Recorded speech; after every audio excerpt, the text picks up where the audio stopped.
Bonjour les BDphiles, j'espère que vous allez bien. Je vous retrouve pour vous présenter le nouveau western de Pelaez et Casado, 6, qui a été récemment publié chez Dargaud et qui est prévu en 4 volumes.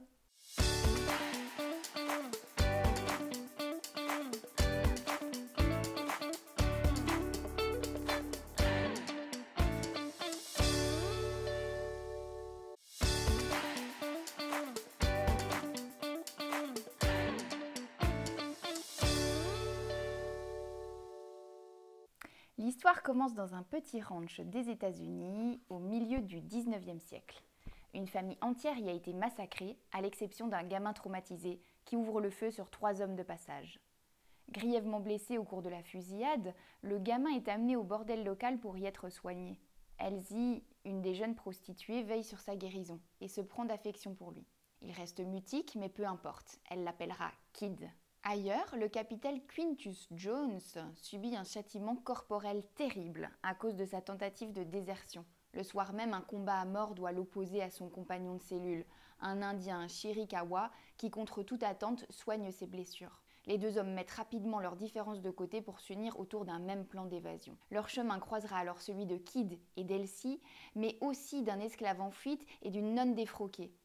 6 personnages que tout oppose et qui voient pourtant leur destin lié par un même espoir, celui d'obtenir une vie meilleure, un avenir digne, dans un Ouest américain sauvage et violent.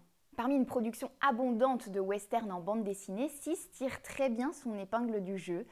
Le premier tome fait office d'introduction, on fait connaissance avec les 6 protagonistes, en particulier Kid, Elsie, Jones et l'Indien, dont je ne me risquerai pas à prononcer le nom, il est un petit peu compliqué.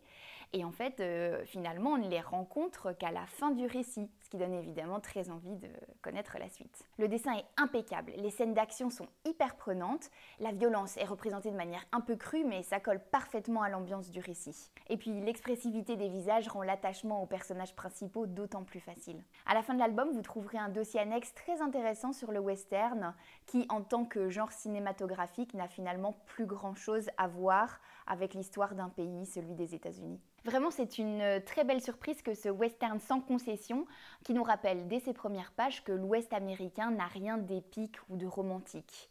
Exit les duels héroïques ou les cavaliers solitaires en quête de justice, Pelaez et Casado nous dépeignent un monde habité par une violence incroyable et nous promettent dès ce premier tome une histoire faite de trahison et de vengeance. J'ai vraiment hâte de lire la suite. Voilà les BDphiles, c'est déjà la fin de cette capsule, j'espère qu'elle vous aura plu. N'hésitez pas à vous abonner ici en dessous pour ne manquer aucune de mes vidéos. Moi je vous fais de très gros bisous et je vous dis à bientôt pour la prochaine capsule, le prochain coup de cœur.